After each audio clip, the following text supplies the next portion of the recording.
So a warm welcome to those of you who are with me in the room this evening and to those who are watching tonight's event online. This is the 35th Edinburgh Medal ceremony for 2021 and of course being held here in the centre of Civic Edinburgh in the City Chambers. Now, since last year when Sunita Nareen accepted her medal in New Delhi, remarkable progress has been made here in Scotland with the success of our vaccination programme, enabling some of us the pleasure of the physical event this evening, alongside hopefully the very many people who are attending via the internet.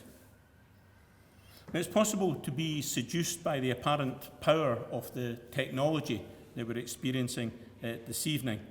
But before the internet, there were telephones, and before that, radio, before that, the telegraph. Not that I remember the telegraph, has to be said. And before that, the universal postal system. But before that, we used to talk to each other, to exchange information, ideas, and opinion. Now, what our technology has done for us is to speed up that process of talk, but still at the heart of everything that goes on is that ability and need to talk. And that's at a point which is particularly appropriate both for our festival and for the work of tonight's medalist. But the technological connection has not been mirrored by wider social progress. If our situation in Scotland is improving, that is not true for the world as a whole, where the pandemic continues to spread. Tragically, there are more people dead this year so far than in the whole of last year, and with more new transmittable variants continuing to evolve.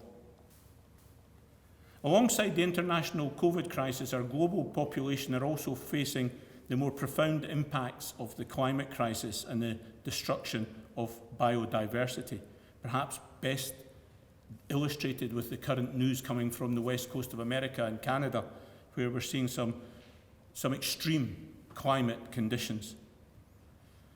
Now, both of these are the subject of critically important conferences later this year. We have the climate conference in Glasgow at COP26 and the biodiversity conference in Kuming City at COP15, where hopefully the Edinburgh Declaration will be adopted by the United Nations. It's fair to say that although scientists have described these crises as what needs to be done if we are to survive, it has been the broad action of civil society that's brought us to the position that potentially serious practical efforts may finally be taken jointly to deal with these issues.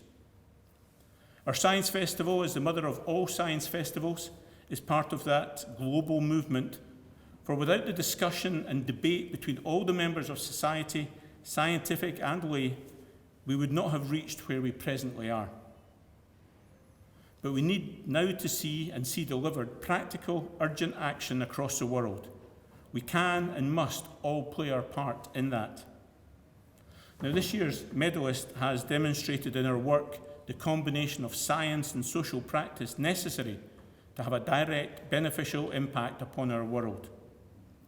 In that work, she and her colleagues demonstrate that international cooperation and delivery can be achieved for a better world for us all.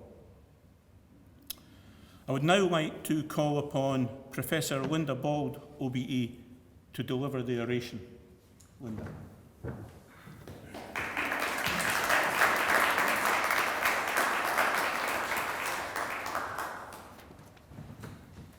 Thank you very much, Lord Provost, and I'm really delighted to be here, particularly with Professor Larson receiving this prestigious award.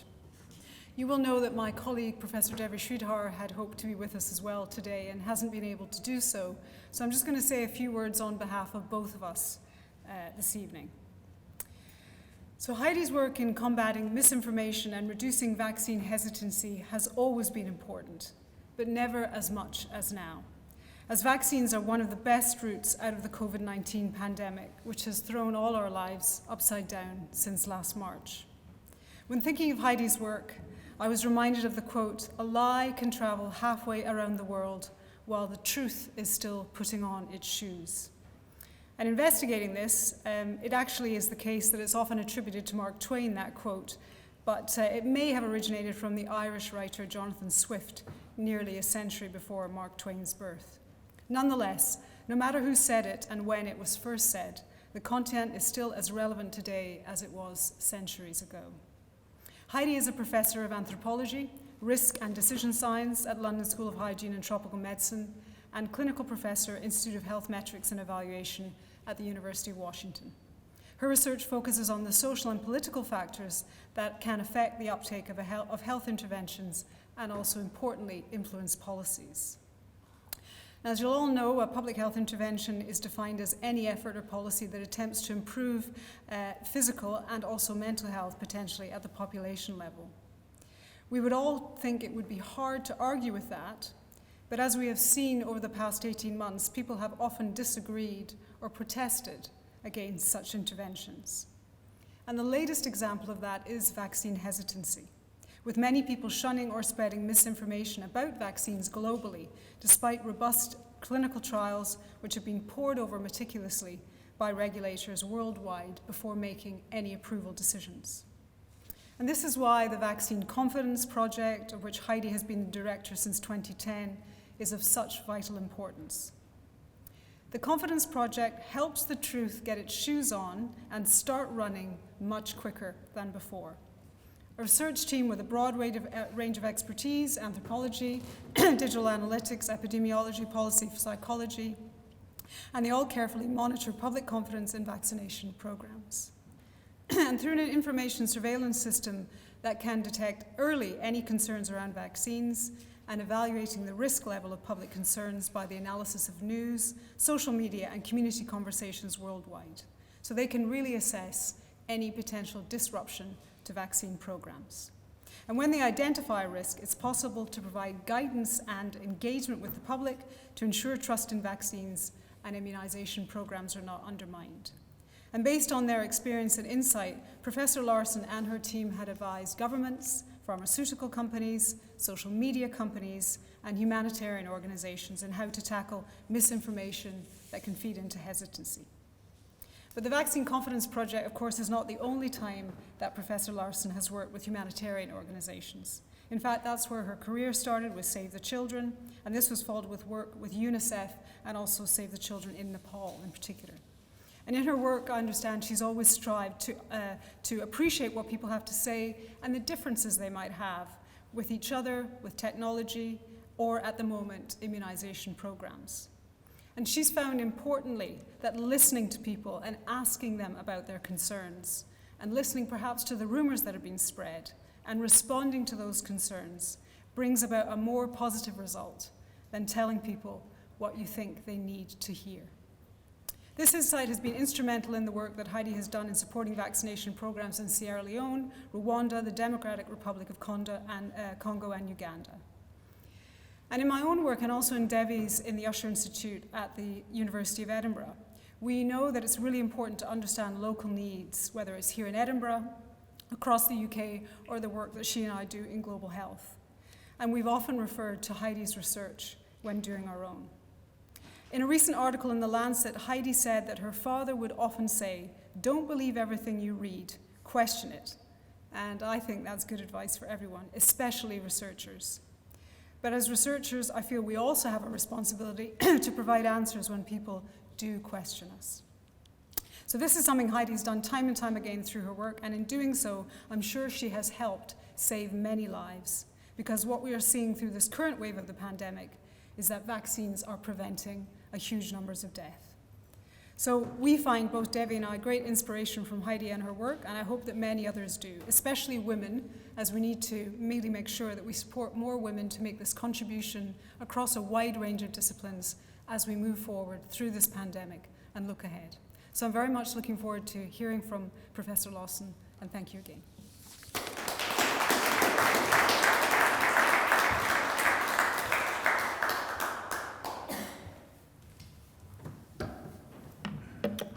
Thank you very much, Linda.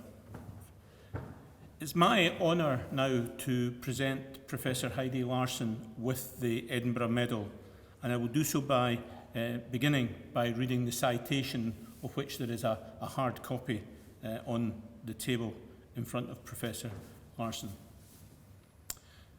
The Edinburgh Medal has been instituted by the City of Edinburgh Council to honour women and men of science and technology who have made a significant contribution to the understanding and well-being of humanity.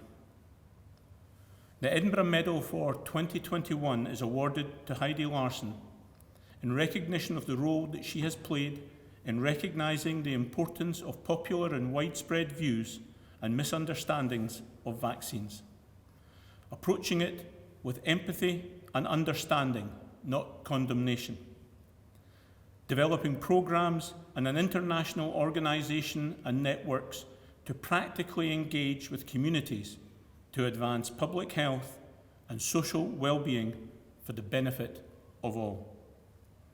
Many congratulations, Heidi. I'm delighted to present, socially distanced, the 2021 Edinburgh Medal, which is here on the cushion in front of us. So I'll let you take that, Heidi. Excellent. And I'll now invite you to deliver your medal address.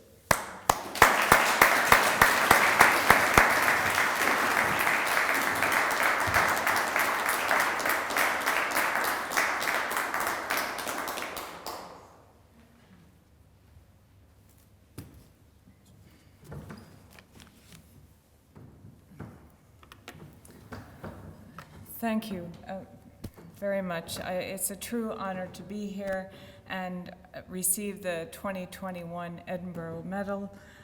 Thanks to the Lord Provost, to Professor Ian Wall, who had extensive communication with, and to all those who worked so hard to navigate all the challenges of COVID to organize this year's Edinburgh Science Festival, which is on the really important topic of one world.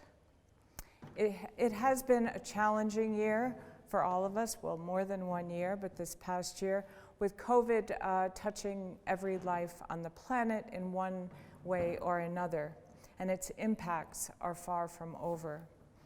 It's testimony to the connectedness of our one world, while at the same time it has exposed deep fractures, inequities, and polarization of politics and sentiments. The theme of my work for the last 20 years, which you've already heard about, so I won't talk too much about that, has been to unearth the drivers of what appeared to me 20 years ago as a growing trend, then more slowly amplified since then, of polarization between the scientific community and publics, particularly as it was playing out around vaccines. And we have since seen it in many other domains. But that was particularly visible and has become kind of a touch point to unearth a lot of other issues. The task I set out was not just an academic interest, but a deep concern of the resulting health decisions and their consequences, vaccine refusals in particular, because they were starting to allow some of these once eliminated preventable diseases to reemerge in big and small ways. This was about human lives. In the Vaccine Confidence Project, as you heard, we bring together a mix of different disciplines from psychology to politics and political science, decision science, and computing science, and mathematical modeling. I have to say, I founded this 11 years ago, but we've grown also with the evolving technology environment. When I first started in the work, there was no Facebook, there was no Twitter 20 years ago. And this was already emerging as an issue. We forget that Facebook was 2006, then followed by Twitter. For those growing up now, they only know that environment, but it has dramatically changed the landscape around science. Drawing from the last decade of this work, decade plus, I recently published a book called Stuck: How Vaccine Rumors Start and Why They Don't Go Away. I just want to read an anecdote from Stuck, because it was a situation I was in that I felt really captured the state we're in in our dynamic and tensions between science and society. It was winter in India. I was sitting in a holy cow and Krishna-adorned taxi in New Delhi, driving to meet colleagues at the Ministry of Health. We were stuck in traffic with a cacophony of impatient horns surrounding us. The polluted smog was so thick, the idea of taking a deep breath was not a good idea. I looked out the window. It was a movie in itself, but I found a moment of wisdom, frustrated by the traffic, concerned that I was going to be late. And I stopped and I looked up, and there was a half-bent sign on the side of the road in large painted red letters on a once white background. And it said, a true Indian wisdom, "You are not stuck in traffic. You are traffic." And in that moment, that mantra has stayed with me ever since. It has helped me navigate and understand the situations we find ourselves in as individuals and as societies, not surrounded but creators of our stuckness. The difference in perspective, in language, and in experience that define the tensions between science and society, between those observing the traffic, counting the cars, studying the patterns, and informing the rules, and those caught in the traffic, frustrated, caught in the herd, feeling voiceless, is an allegory of the dynamics which are driving global networks of vaccine dissent. One of the ways I've seen that publics try to navigate the abyss between this increasingly elite scientific language and bureaucracies and their lay concerns and experiences is Rumours. I love Rumours. They tell stories, they're unearthing all kinds of experiences, emotions, values, histories. And I've really made that a focus of my work because it does tell a story. I often give a talk on risk and rumor in global health and start by saying, rumors have a bad reputation. They're not all bad. In science, actually, we use rumors a lot. We use them to hear important signals of disease outbreaks. We listen to them to see maybe there's something new there, safety signals. If there's a problem with a vaccine, we want to know, we need to know. Rumors also serve as a means of collective problem solving, sharing evolving pieces of information that aren't not yet verified, and trying to make sense of them, particularly in times of uncertainty, which is one of the reasons in the context of the current COVID pandemic that there's a huge outbreaks of rumors because people are trying to make sense of something that just doesn't always make sense. And that's also true in the scientific community. Things are changing every day. We're learning things every day. Rumors thrive in situations of uncertainty, whether around a new vaccine, unfamiliar disease outbreak, or more catastrophic events like wars, natural disasters, or pandemics. They're all fertile ground for rumoring. Rumors can also carry, as I mentioned, important pieces of information. Managing the fine line between intentionally harmful rumors and uncertain yet potentially invaluable ones is particularly challenging. Rumors have been studied by a range of researchers. I look in my book about some of the history of rumor studies.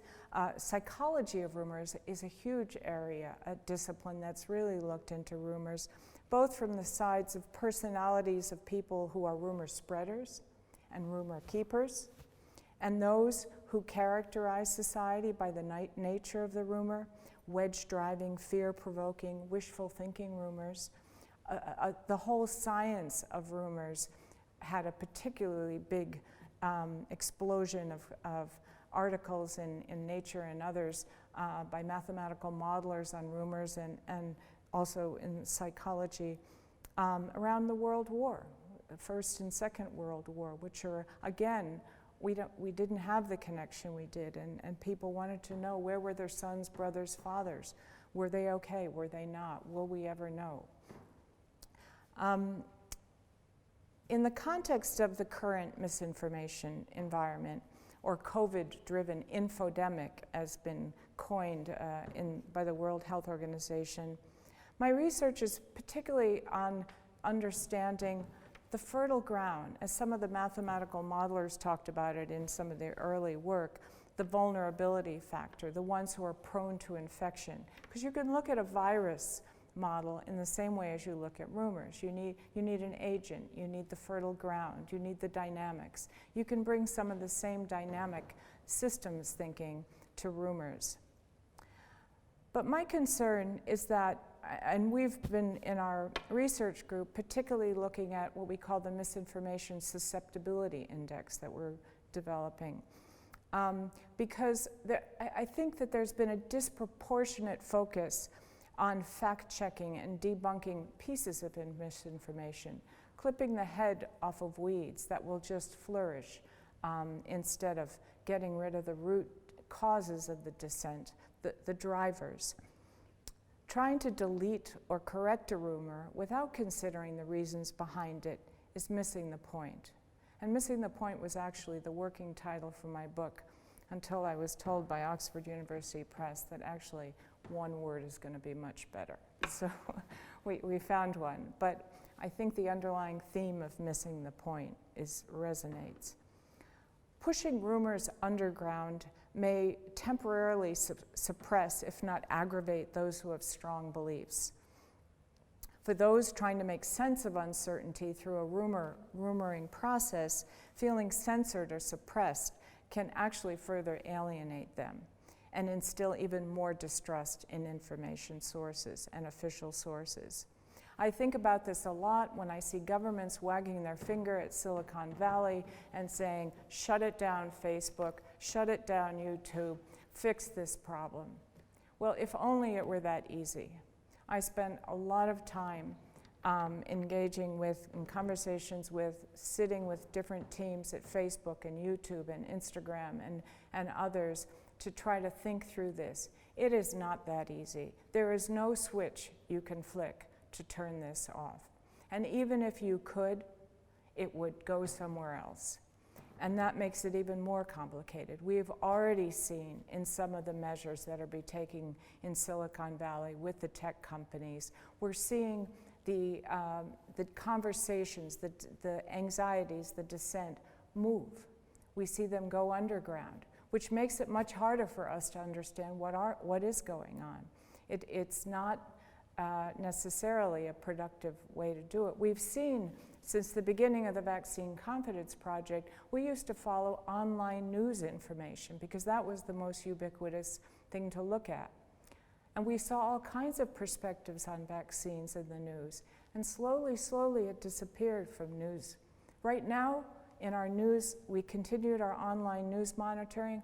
Most of the vaccine issues, except more recently in COVID, it's back a bit, but they've all landed in the business pages. The real sentiment, the real emotion has moved to social media. So the calls on social media platforms to clean up the misinformation is just not an option. They can and are helping to redirect search queries to credible information sources, helping to amplify some of the important credible information, but the landscape is much more complex. And I've heard people come to me, concerned people, and say, you know, they're sending us to WHO, NHS, CDC. We've been there. They didn't have what we needed. It didn't give us the answer to our questions. It's okay for the first-time searchers.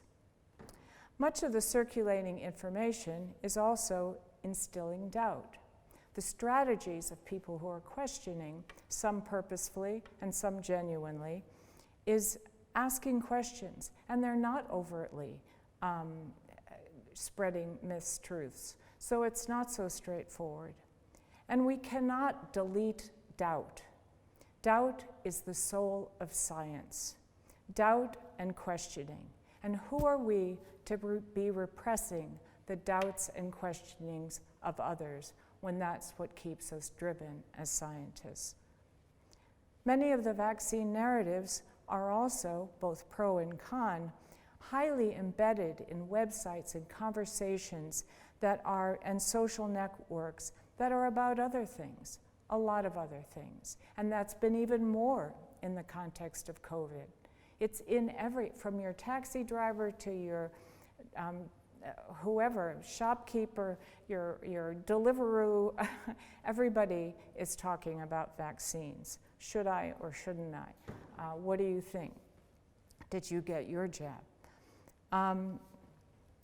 But there's another type of misinformation that's really struck me, and this was in exchange with, I was on a panel with someone whose work I've followed since then, 18 years old. He was 16 when he started thinking about this.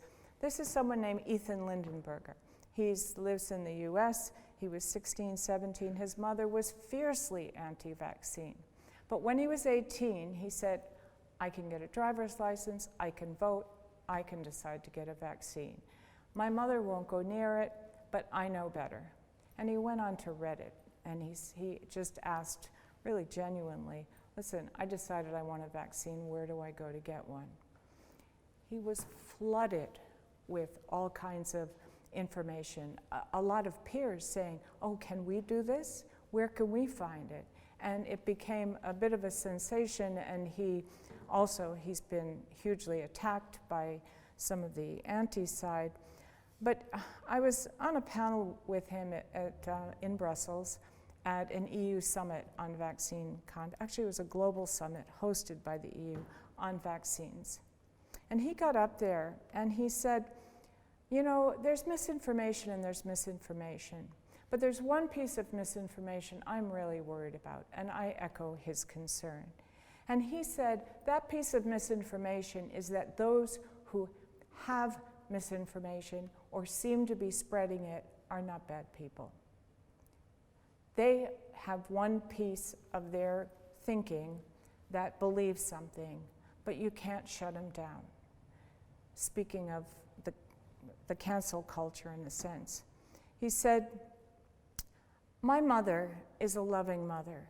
And he turned to this whole forum of very senior officials from all kinds of countries and said, she did not give me a vaccine for the same reason that you're all here. She wanted the best for my health. So when you put it in that perspective, when you see where people are coming from, that there's something else going on, some other emotions driving, clipping that piece of misinformation is not going to deal with the issue. This is about much deeper emotions. I've spent more and more of my time in the last, particularly couple of years, talking to neurologists, and neurobiologists also, trying to understand this emotion, reason dynamic.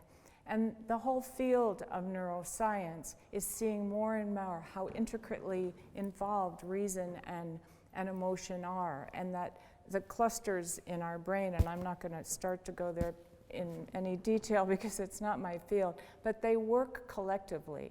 Someone said it's kind of like your research group. They're always doing multiple functions. There's not one side of your brain that does emotions and one side that does reason.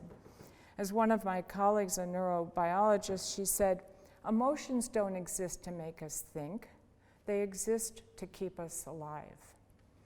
One of my favorite books that I've been reading in this field, and I've gotten to know the author, is called, by Lisa Barrett, called How Emotions Are Made. And she really helped me understand emotions. They're very much like immune systems. We all have different emotions in this room.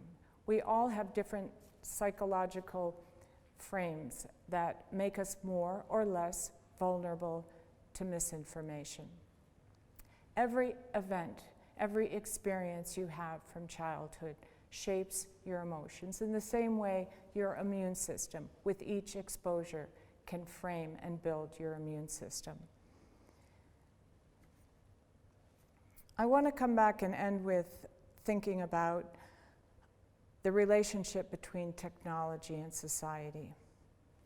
Because one of the things that I think we have underestimated is that some of the rumors that are going on, from the chip anxiety that Bill Gates is putting a chip in your arm, to being counted and surveillance and anxieties, is a deep fear of what has been a very recent and huge digital technology transformation. And I think that one quote that really has stayed with me when I've tried to think about this a lot, and how do we deal with that, which is a much deeper issue than the way it plays out, is Martin Luther King, when he got the Nobel Peace Prize in 1964. This is 1964. This is way before the current technology challenges we have. Modern man has brought this whole world to an awe-inspiring threshold of the future.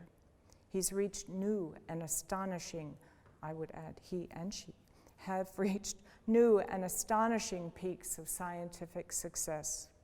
He has produced machines that think and instruments that peer into unfathomable ranges of space. It's a dazzling picture of modern man's scientific and technological progress. Yet, in spite of these spectacular strides in science and technology, and still unlimited ones to come, he says, something basic is missing. There's a sort of poverty of the spirit which stands in glaring contrast to our scientific and technological abundance. We have to learn we have learned to fly the air like birds and swim the sea like fish, but we have not learned the simple art of living together. I think this is one of the most poignant statements in the context of COVID. We've had the most spectacular scientific success around COVID vaccines. Unthinkable, in fact. Not just one vaccine, but multiple vaccines. 40 years of AIDS and we're still not having a vaccine. And it's been incredible, the characterization of viruses, the scientific success.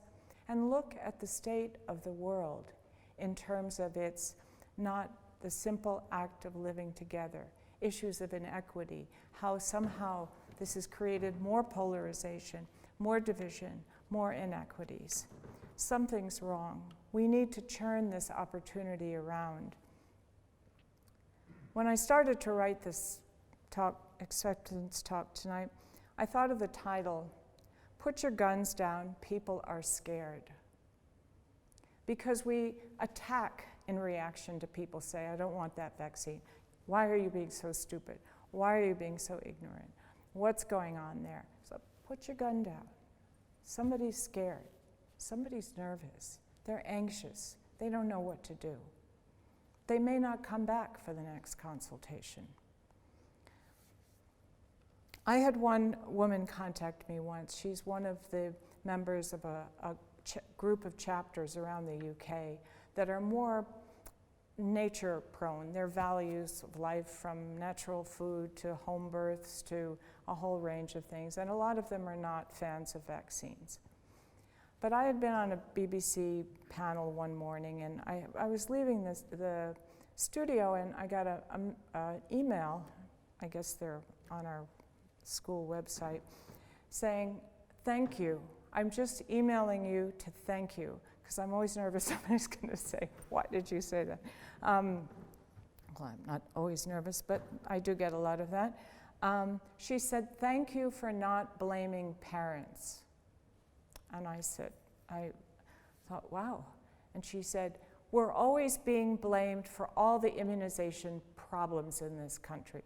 They always blame it on us. Thank you for not blaming us. And then I said, well, I thanked her for her email, and I said, I'm sorry you feel that, but thank you. And she asked if she could come meet me in my office to talk to me about some concerns. So, since I'm constantly preaching about listening, it's hard to not say, you're welcome to come to my office. She came, She had a dossier, a file of clippings, testimonies, and she said, I just want to tell you that, you know, in my group of peers, not all of their values line up with yours and your colleagues. But there are a number of them actually that I think you could get vaccinated. But you know, I want to show you here this dossier that we've put together. I've put together, she said. It's testimonies of people's interactions with some of their health interactions. It's newspaper clippings of the way they're referred to.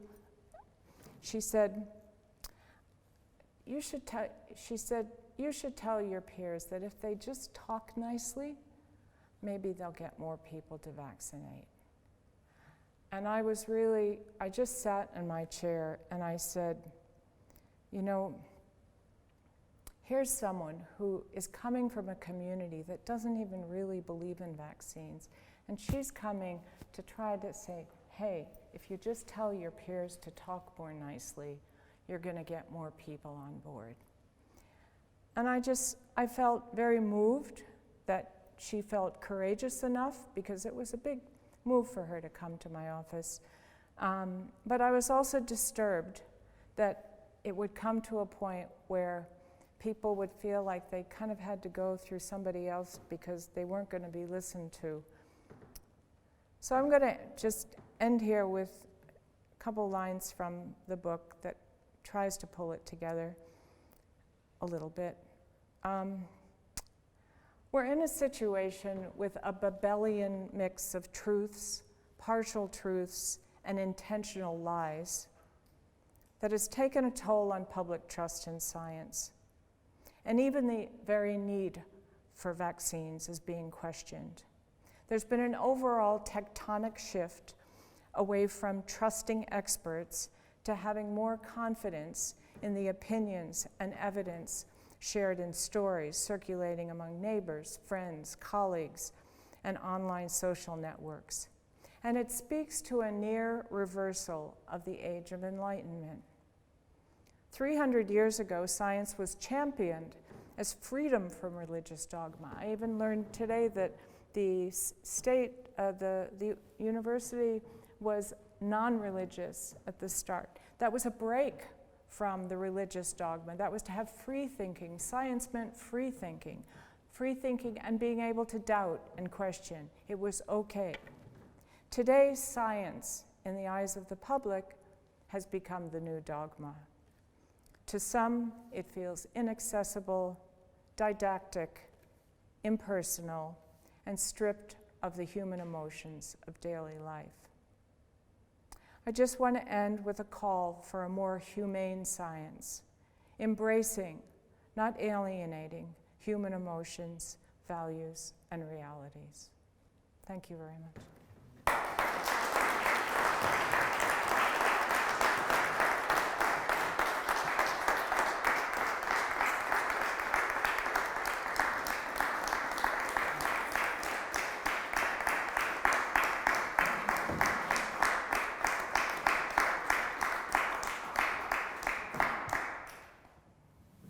Thank you so much, Heidi, for that interesting, thought-provoking and inspiring address to the event this evening. I'd like to now call on Professor Linda Bauld, OBE, as our giver of thanks for tonight's ceremony. Linda.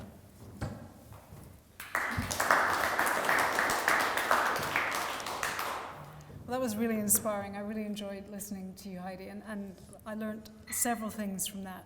So I'm also delighted just to offer this vote of thanks to all of you who've attended this evening, but particularly to Heidi and to all of her team. I think Professor Larson is a visionary, and I think there's two things I really want to highlight that I find personally valuable about the work that she and her team have done. I think I mentioned at the beginning the contribution to global health, and as we look ahead through this pandemic, we're building more confidence about the path out of this in the UK and globally, but the global context is really challenging. And the countries that I've done work in over the last few years, speaking to colleagues in Pakistan, in Bangladesh, in India, in Uganda, in Ghana, in the Gambia, and other places. The challenge is around hesitancy there, but also just around the huge challenge in delivering vaccines and achieving vaccine equity is a really serious potential global crisis, actually, over the next little while. I know that Professor Larson and the broader team are making a huge contribution in those countries, and that, I think, for all of us here, as we look ahead, is very important. The second thing I want to thank her for is just the interdisciplinarity of her work. You know, at the beginning of this pandemic, I'm a social scientist, a behavioral scientist.